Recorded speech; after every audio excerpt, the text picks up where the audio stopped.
Semana Santa na naman po. Holy Week 2011. Muli nating gugunitain ang mga yugto sa kasaysayan ng ating kaligtasan. Huwebes Santo, April 21, from 2 to 4 p.m.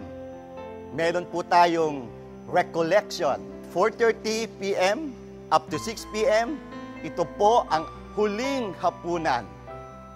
Gugunitain natin ang ginawa ng ating Panginoong Hesukristo bago siya mamatay.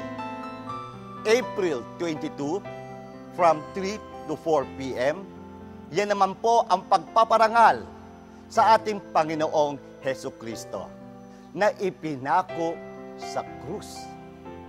Ang pagdiriwang ng muling pagkabuhay ng ating Panginoong Hesukristo.